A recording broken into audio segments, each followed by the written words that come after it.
Hi, welcome to the Crates Motel. My name's Conan. In today's video, I'm going to go through very quickly how I connect my MPC to my S2400. It's not the only way to do it, but it's the way that I do it which suits my workflow. This is also applicable to the Live 2 and the MPC X. Let's jump in.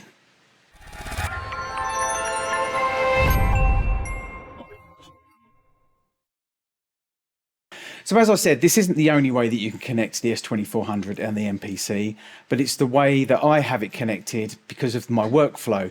My workflow is I like to write my beats in the S2400 and I write the musical parts and do my sample chops and run my samples from my MPC.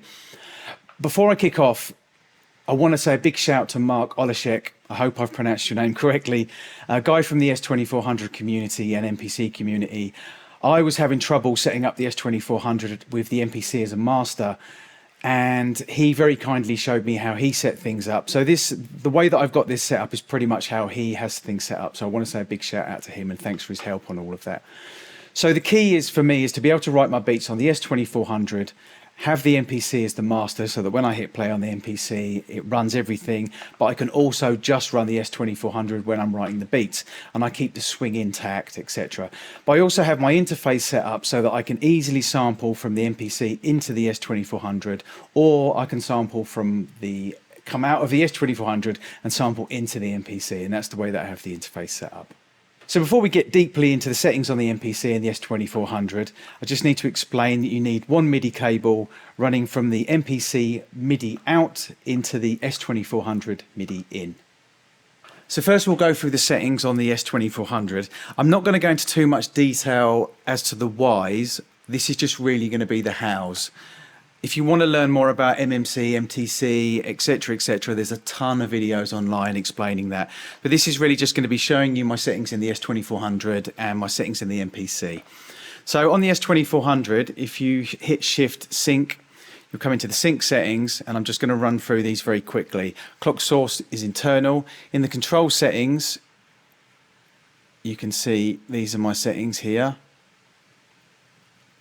Down into the MIDI DIN jack, you can see that I have transport in checked, notes in checked, and velocity in checked. And then down to the clock in jack,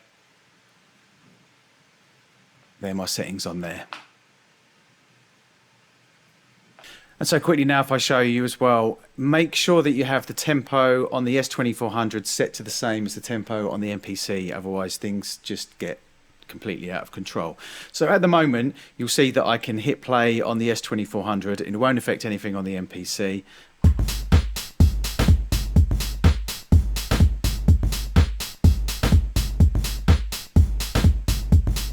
So that's just a beat I wrote quickly on the S2400.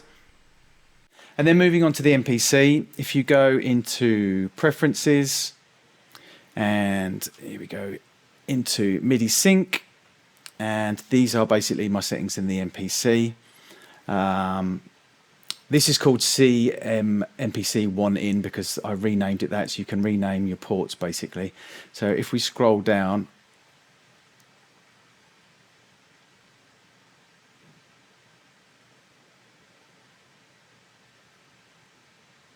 you can see most importantly the send MMC.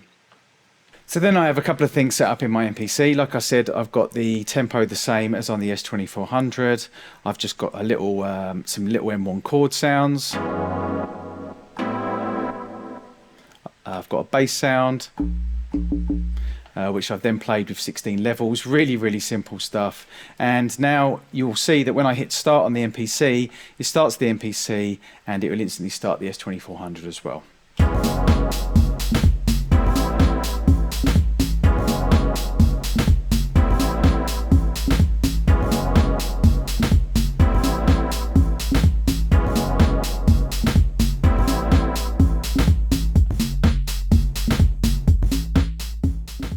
So there you have it, very, very quick, basic outline on how I set up my S2400, my MPC, so that they can work together.